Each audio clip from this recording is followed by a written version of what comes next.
Michael, I just read out a statement there to the effect that you say Lufthansa always puts its hand in the German government's pocket and you are going to appeal this 9 billion, what you call bailout.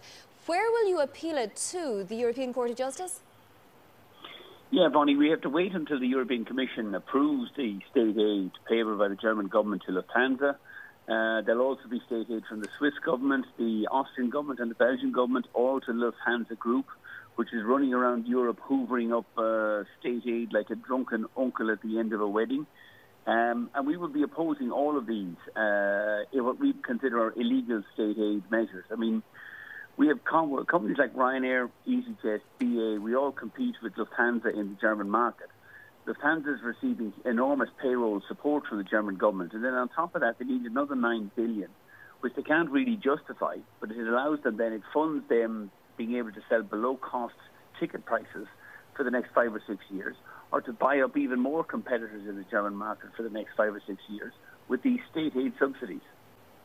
I do want to point out that I got in touch with a Lufthansa spokesman this morning and he wrote, "We will not comment on Mr. O'Leary's statements." So no comment there from Lufthansa. But Michael, are you reworking? They won't even defend it, Vonnie. You know, they're too embarrassed to be hoovering up all of these state subsidies. Well, I won't make an interpretation, but very happy that you feel like doing so. Are you reworking your plans for Germany, Michael, in light of this bailout? Would you, for example, take on extra slots, or will you be getting out of Germany completely? No, I mean, I think like we know in Ryanair and our subsidiary Laudamotion, which has big bases in Stuttgart and Düsseldorf, we'll continue to compete with Lufthansa. The difficulty is for us, for EasyJet and for the other airlines who are trying to compete in the German market. We don't receive state aid. We don't receive bailouts every time something goes wrong. But it's grossly unfair under the European rules that we now face competition for the next 5 or 6 years with Lufthansa, who have, filled their satchels with 9 billion euros worth of state aid, trying to dump all over us. Isn't this, though, isn't there a tacit understanding, Michael, that those rules aren't seriously in existence to create a level playing field, level competition? This isn't that kind of industry, right? Otherwise, you wouldn't have an Alitalia, you wouldn't have a Deutsche Lufthansa, you might not have a British Airways and an Iberia. Countries need to have their national airlines for security reasons, for economic reasons, and for employment reasons. But Matt, it's a good point, but it's completely untrue. BA, and we use the example of BA, are not receiving any state aid from the UK government, not even applying for state aid, nor is EasyJet, nor is Ryanair. Ryanair is the biggest airline in Europe. We can survive through this pandemic, despite the grounding. Yes, we're receiving the same payroll support as all other airlines are receiving across Europe, but that's enough. We don't need to have multi-billion subsidies showered upon us, as Lufthansa seems to need. And I think there's a bigger issue in the whole debate over state aid. Here you have the German government bailing out Lufthansa, the Dutch government bailing out KLM, and the French government bailing out Air France to the tune of 10 or 12 billion. And then they turn around and lecture all the other European countries. Oh, you must all obey by the rules. We're the good northern European countries. Because the Germans are rich, they now account for more than 55% of all the approved state aid. So it's the German government who lectures every other European Union member about complying with the rules. They're quite happy to break the rules when it suits them when it comes to Lufthansa, as are the Dutch when it comes to KLM. And these are not... the days of flag carriers are over. More people fly across Europe in low-cost carriers, Ryanair, EasyJet, and others, than fly on Lufthansa or fly on Alitalia. Ryanair is by far twice the size of Alitalia in Italy. The people of Italy have already chosen. They fly Ryanair. They don't fly Alitalia because it's always late and very expensive. It seems here in Germany, at least, Michael, like Lufthansa has a domestic monopoly because there's no other choice. I mean, for example, I fly a lot. Berlin, Stuttgart, Berlin, Frankfurt, Berlin, Munich. Yep. And Lufthansa is, of course, the only choice. But if they were to fail, how long would it take a Ryanair to fill those domestic slots? About a week, Matt. We have the aircraft to be able to step into those slots. And remember, Lufthansa only has a monopoly of the German domestic market because they were allowed to buy Air Berlin 2 years ago in breach of every known competition rule that exists within Europe. They were allowed to merge into a monopoly situation in the German domestic marketplace. What they did on the German domestics then was put up the fares. They deliver a third-rate service at very high prices. But they monopolize all the slots in Frankfurt, in Stuttgart, in Munich, etc., so that airlines like easyJet and Ryanair and others can't provide real choice and real competition in the German market. And then, despite the fact that they've mopped up a monopoly in Germany, when coronavirus hits, the first thing they do is turn around to the German government and say, give us 9 billion. And oh, by the way, we want 9 billion, but we also want you to sit on the board and shut up. You're not even allowed to ask a question or raise your hand. Just give us your money and be quiet, sit in the corner. That's the kind of monopoly power that Lufthansa has. And the real challenge is it distorts competition now for the next 4 or 5 years.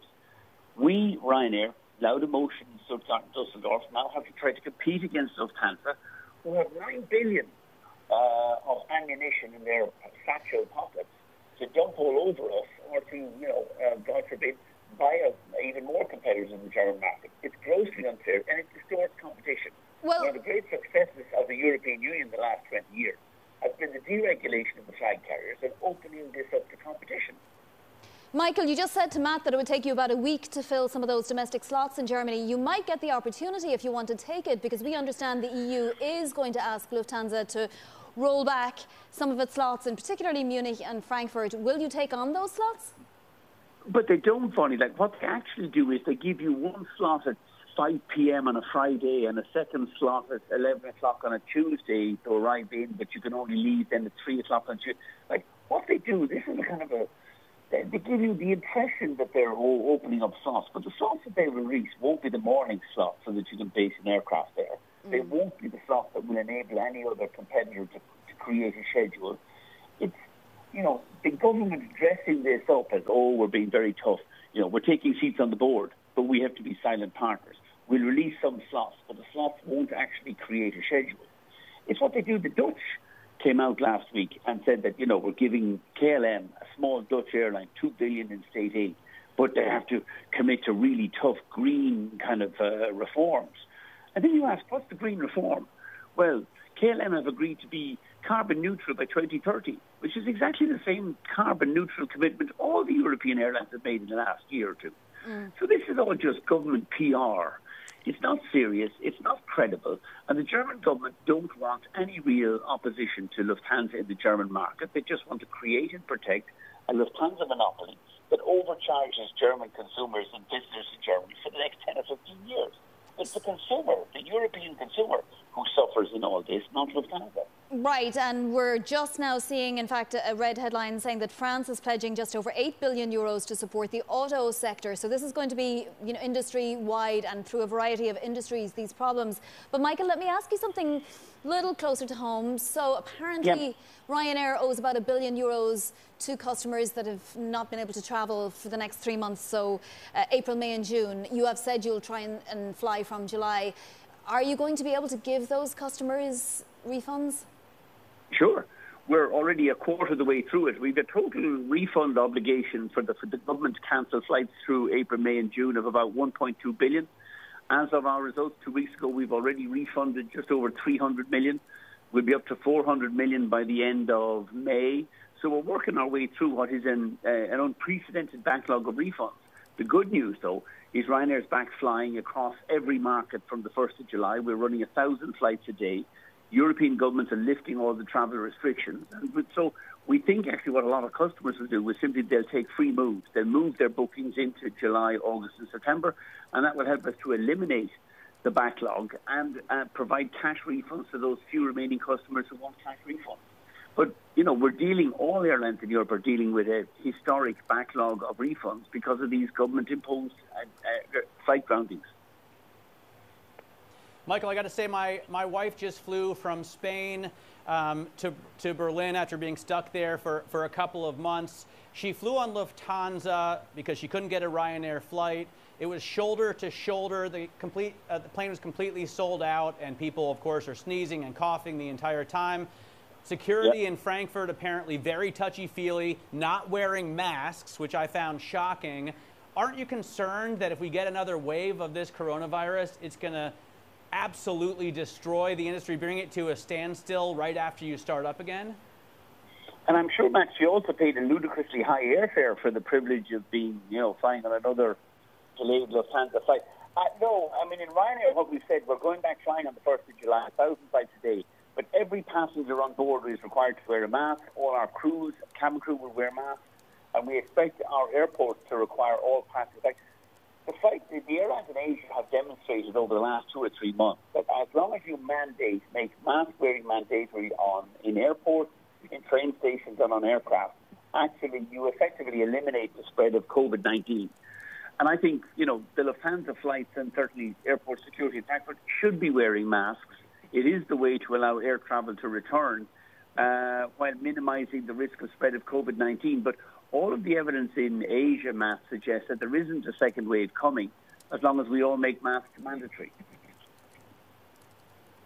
I want to ask, Michael, because you're, infamously blunt. I mean, you're a man who says it like it is. And we hear all of this talk from airline bosses as if, it's such an incredible air filtration system on the plane. But in reality, everybody gets sick after flying in planes, right? I mean, how are you going to stop the spread of a virus?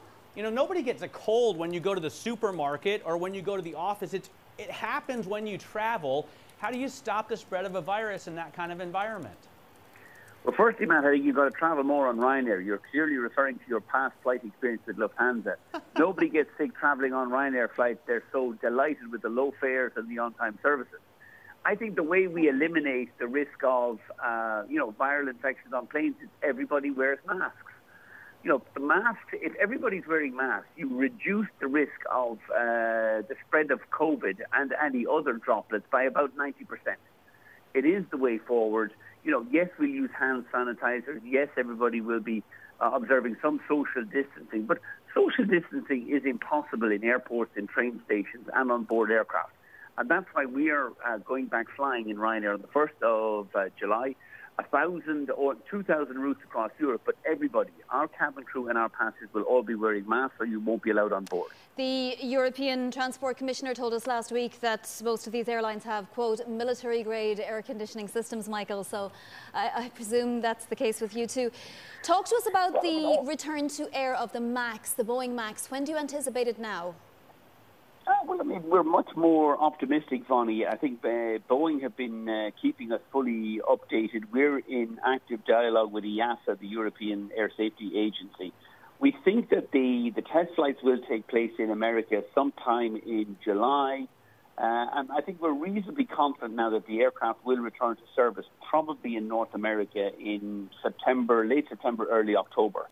We now believe we will receive our first delivery of MAX aircraft this side of Christmas. We have 135 firm orders with about 75 option aircraft. They're about 12 months late. But I think we're pretty confident now that the MAX will return to service in North America in Q3 and that we'll get our first deliveries of these aircraft in Q4. And we're really excited by these aircraft. They offer 4% more seats but consume 16% less fuel. And they're going to be I think it's one of the critical opportunities for Ryanair in the next number of years. We've seen airlines go bust, Thomas Cook, Flybe and others. Yes, Lufthansa and the others will be bailed out. But the best way we can respond to that is, great new aircraft that offer us lower costs and will allow us to pass on lower fares to our customers all across Europe, including Matt and his wife, who will now be flying in future with us from Germany to Spain on Ryanair, and not on that nasty subsidised German airline. Well, and another little member of the family, as I understand it, too, very soon. Michael, very last question, and we're out of time. But I do want to ask you, will anybody be joining you in these actions? Will Ryanair have any airline partners going up in various jurisdictions in the courts? I'm very sure we will, but I think that the best message is that, we don't want to do a collective action or a class action. These legal cases are much better off handled if, each airline is challenging the European Union, on their own behalf. I'd be reasonably confident, certainly in Germany, that EasyJet will also be challenging this state aid, which, threatens EasyJet's survival in a number of German bases. Like EasyJet have a large base in Berlin that's loss-making. Now it has to compete with Lufthansa receiving 9 billion of state aid from the German government, and EasyJet is receiving not a penny. Like, it's manifestly unfair, that the efficient airlines entering this COVID crisis, like Ryanair, like EasyJet, like BA, will emerge out of this crisis in many ways weaker, because Lufthansa is hoovering up 12 billion of state aid, and Air France-KLM will get 10 billion of state aid in Alitalia. An airline that's never made money in 75 years will emerge with another 3 billion of state aid. It's clearly unfair, and it's in breach of the EU competition rules and also the state aid rules.